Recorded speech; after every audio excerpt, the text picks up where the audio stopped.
it's almost like the little boy cry wolf, right? So if they really do have something now to say, it's like that's all they've been doing the whole time. Well, the thing that is sad, particularly sad, is that the Capitol will be restored.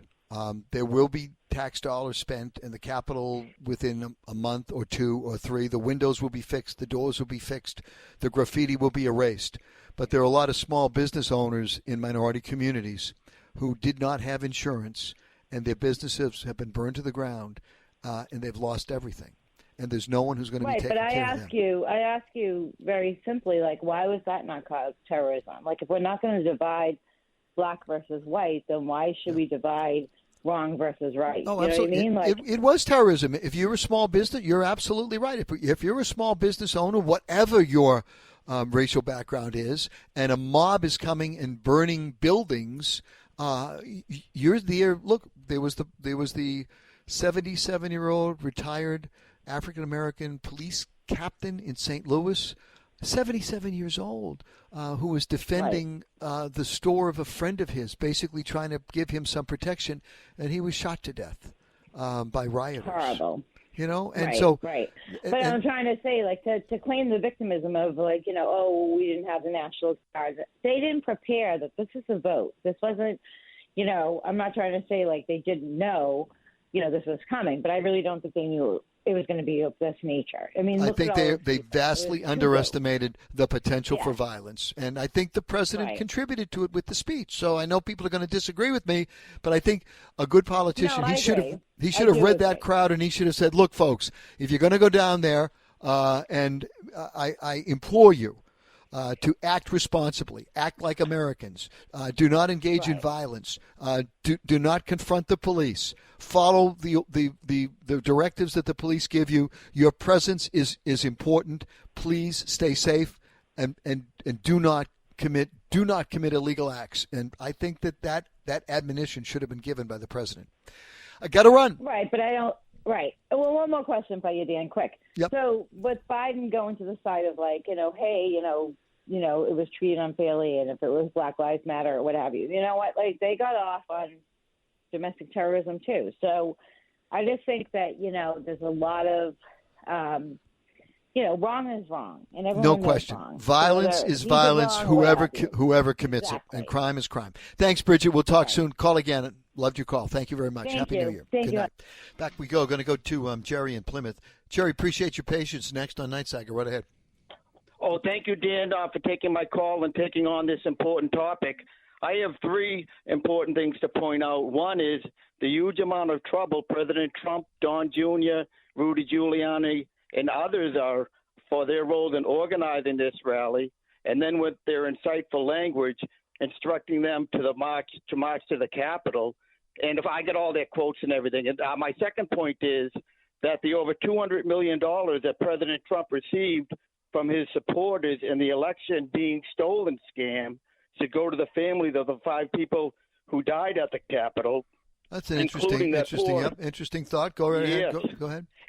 Especially that poor brainwashed woman who thought she was doing the right thing and was shot by the Capitol Police. Yeah, I would really appreciate you not referring to somebody who's passed away as brainwashed. I really would ask you to amend that remark. I don't think that's fair. I only mean the fact that she thought she was in a noble cause. That's all I really meant.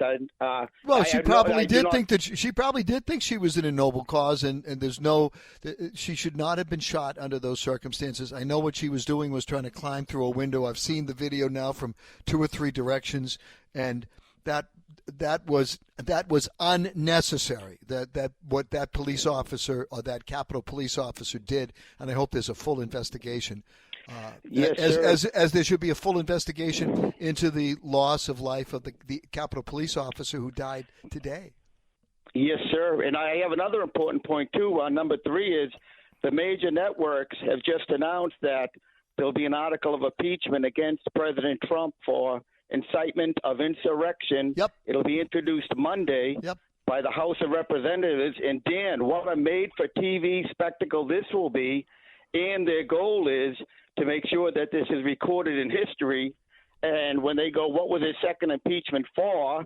The history books will be right there showing this what many have said was an attempted coup. It was certainly an attack, organized attack by President Trump, because he was the first one to set aside January 6th 2 weeks ago, before any of his followers even knew what January 6th was. But the legislature, I think that the day that the electoral votes were going to be counted in Congress has been set in stone for a long time, Jerry. So yes, sir. And President Trump was the one that was the first one to stop this whole rally going. That's why he's in such a huge amount of trouble. Yep. We will see. We will see, Jerry. Oh, interesting points. Thank you for your call. We've got to keep rolling. I got full lines. Thank you, Jerry. Appreciate it. Thank you, sir. Have a great night. Let's go to Ron in Weymouth. Ron, you're next on Nightside. Go ahead. Yes, Dan, good to talk to you again. After listening to last night's performances and some of the ones tonight, it seems to be calming down a little bit. But, so. I've been listening and calling into your show for the last couple of years, and now some of the callers who have called last night and tonight to Nightside with almost allegations pertaining to you being one-sided. Oh, boy, so wrong.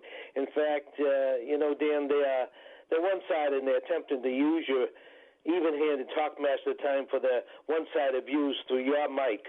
I'm against that. In fact, if they want a one-sided conversation, then they're not contributing anything to our conversation that others they're calling at hand. My view and my advice to some of those calling in is to understand that there's always two sides to every story. I don't care what they think.